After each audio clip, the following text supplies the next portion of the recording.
Hey guys, कैसे हैं आप सब।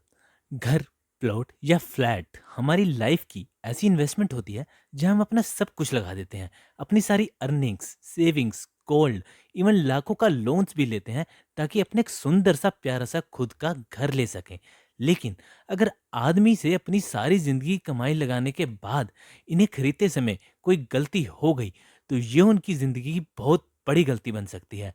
अब आप ऐसी ही गलतियों से बच सकें, इसलिए आज की इस वीडियो में हम बताएंगे कि ऐसे कौन से डॉक्यूमेंट्स हैं जो आपको अपना घर, प्लॉट या फ्लैट खरीदते समय जरूर देखने चाहिए या उनके प्रीवियस ओनर से उन्हें लेने चाहिए, ताकि फ्यूचर में उस प्रॉपर्टी पर कोई भी गवर्नमेंट या थर्ड पार्टी डिस्प्यूट्स ना आए और आप लीगली और सिक्योर तरीके से अपने घर की डील कर सकें। तो चलिए स्टार्ट करते हैं। फर्स्ट नंबर पर आता है हमारा टाइटल डॉक्यूमेंट।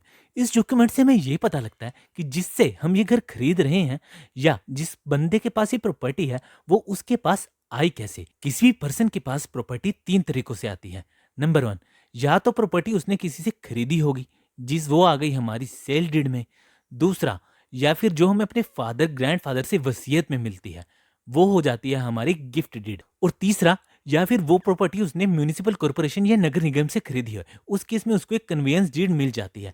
90% केसेस में आपको सेल्स डीड ही मिलेगी। तो जिससे कभी भी कोई भी लैंड या प्रॉपर्टी खरीदते हैं तो आप इन तीनों में से चेक करेंगे कि उसके पास इनमें से एक भी चीज है या नहीं है। अगर गिफ्ट डीड से मिली है तो देखें कि वो गिफ्ट डीड रजिस्टर्ड है या नहीं है, या फिर उनके विल में कोई डिस्प्यूट्स वगैरह तो नहीं है।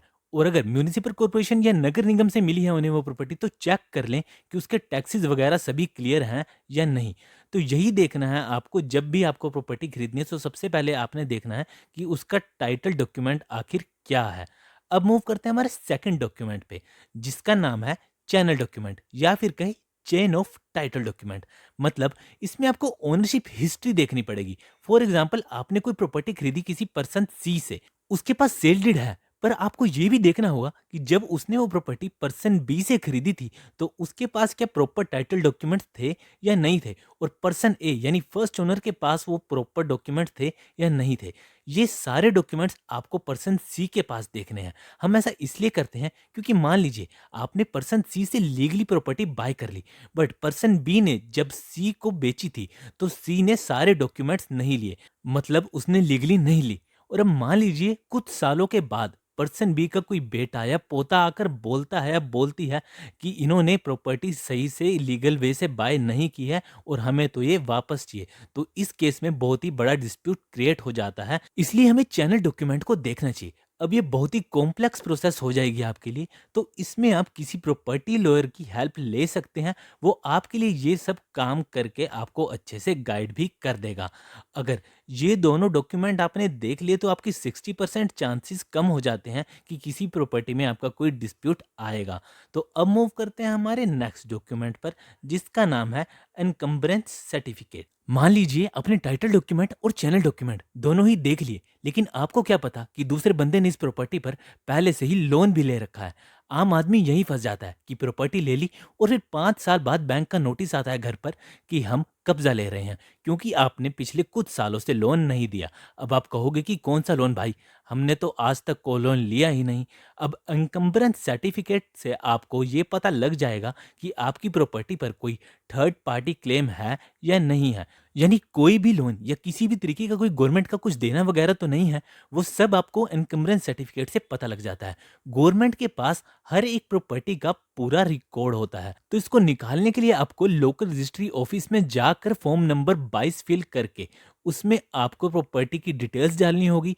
और ये पता लगा सकते हैं कि आपकी प्रॉपर्टी पर पहले से ही कोई थर्ड पार्टी डिस्प्यूट तो नहीं है। आप इसे ऑनलाइन भी फिल कर सकते हैं उस सिटी के रजिस्ट्रार की वेबसाइट पर जाकर, नहीं तो आप इसमें किसी लोकल लॉयर की हेल्प भी ले सकते हैं। तो नेक्स्ट डॉक्यूमेंट आता है हमारा occupancy certificate. Occupancy certificate generally उनके लिए होता है जो फ्लैट वगैरह लेते हैं किसी सोसाइटी में।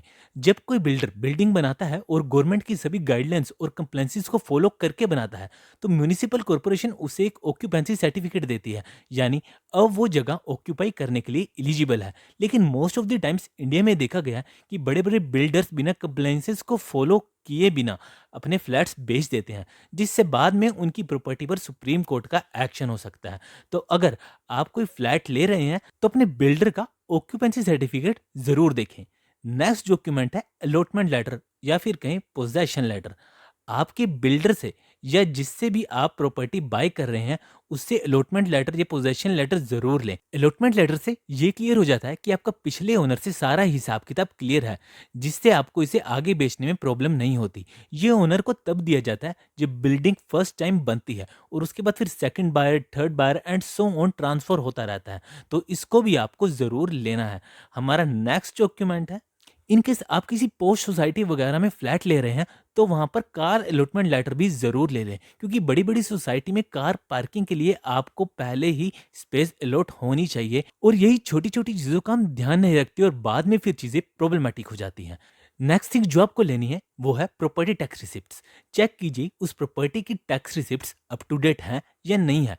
क्या होता है कि कई बार पिछले ओनर 20-20 साल तक टैक्स नहीं देते और गवर्नमेंट भी आपको पता है कि पहले कोई सख्ती से एक्शन लेती नहीं है और फिर जब किसी दिन गवर्नमेंट का एक्शन होता है तो फिर वो आपको देना पड़ेगा सारा टैक्स। तो इसलिए प्रॉपर्टी टैक्स की रिसिप्ट्स भी ज़रूर लें और साथ में यूटिलिटी बिल्स भी ज़रूर लें, जैसे electricity bill, water bill etcetera. ये भी चेक करें कि अप टू डेट हैं या नहीं है। ये फ्लैट और बने बनाए घर पर एप्लीकेबल होता है, खाली प्लॉट्स पर नहीं होता। और नेक्स्ट डॉक्यूमेंट है एनओसी या फिर कहीं नॉन ऑब्जेक्शन सर्टिफिकेट। इसके बिना आप अपनी सेल्स डीड रजिस्टर नहीं करवा पाएंगे, तो ये तो आपको फिर लेनी ही पड़ेगी। और मूव करते हैं हमारे नेक्स्ट डॉक्यूमेंट पे जिसका नाम है कन्वर्जन डॉक्यूमेंट। समटाइम्स क्या होता है कि आपकी कुछ लैंड गवर्नमेंट की तरफ से एग्रीकल्चर लैंड के अंडर होती है। अब उन पर आप एग्रीकल्चर एक्टिविटीज करने के अलावा कुछ नहीं कर सकते, ये एक रूल है। यानी आप उस पर घर नहीं बना सकते और अगर आप उसे रेजिडेंशियल और कमर्शियल लैंड के लिए कन्वर्ट करवाना चाहते हैं तो उसके लिए आपको म्यूनिसिपल कॉरपोरेशन को बहुत पैसा देना पड़ता है। इसलिए मोस्टली लोग ऐसा करते नहीं, पैसे देते नहीं, पर दुकानें बनवा लेते हैं और उसे आगे बेच भी देते हैं। फिर क्या, गवर्नमेंट जाने या खरीदने वाला जाने। इसलिए आपको ये हमेशा चेक करना है कि अगर आप सिटी से आउटर पे या किसी ऐसी जगह वगैरह पर प्लॉट वगैरह लेते हैं तो चेक करें कि वो कन्वर्टेड लैंड है या नहीं, अदरवाइज आपको पता ही है कि क्या होगा। और अब मूव करते हैं हमारे नेक्स्ट डॉक्यूमेंट पे जिसका नाम है म्यूटेशन। ये स्टेप आपको प्रॉपर्टी बाय करने के बाद फॉलो करना है। मान लीजिए आपने रजिस्टर्ड सेल डीड से प्रॉपर्टी ले ली, मान लीजिए आपने प्रीवियस ओनर की रजिस्टर्ड सेल डीड देखी और प्रॉपर्टी ले ली। चलो सेल डीड पर तो आपका नाम आ गया, फिर आपको जाना है म्यूनिसिपल कॉरपोरेशन के ऑफिस में सेल डीड की कॉपी लेकर और वहां करवाना है आपको म्यूटेशन। यानी सेल डीड के साथ साथ म्यूनिसिपल कॉरपोरेशन के पास जो रिकॉर्ड्स हैं उस पर भी आपका नाम अपडेट होना चाहिए। म्यूटेशन का ध्यान इवन बेचते टाइम भी आपको रखना चाहिए, क्योंकि प्रॉपर्टी स्टिल आपके नाम पर बोल रही है। तो अगर कुछ गलती से इधर उधर हुआ तो आपका नाम भी बीच में आएगा। तो इसलिए चाहे आप बायर हो या सेलर हो, म्यूटेशन का जरूर ध्यान रखें। तो ये थे वो सभी डॉक्यूमेंट्स जिनका आपको प्रॉपर्टी लेते वक्त ध्यान रखना है। आप चाहें तो इस वीडियो को सेव करके रख सकते हैं ताकि आपको जब भी जरूरत पड़े तो देख ले, नहीं तो आप चैनल को सब्सक्राइब तो जरूर ही करें। और जाते जाते एक और पॉइंट कि कभी भी अकेले पावर ऑफ अटर्नी के बेस पर घर ना ले, क्योंकि हमारी कंट्री मोस्टली सारे transactions general power of attorney के बेस पर ही कर लेती हैं।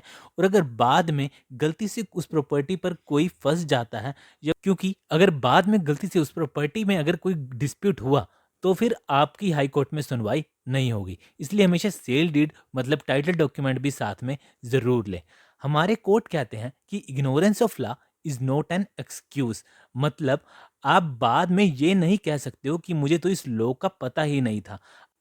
तो इस वीडियो से आपको एक बार ओवरव्यू तो मिल ही गया होगा कि किस किस डॉक्यूमेंट की आपको ज़रूरत पड़ सकती है।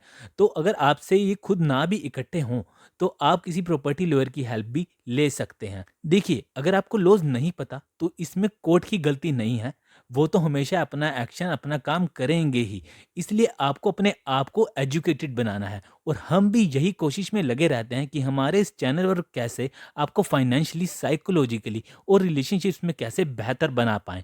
तो आज बस इतना ही, मिलते हैं अगली वीडियो में। तब तक के लिए टाटा बाय बाय।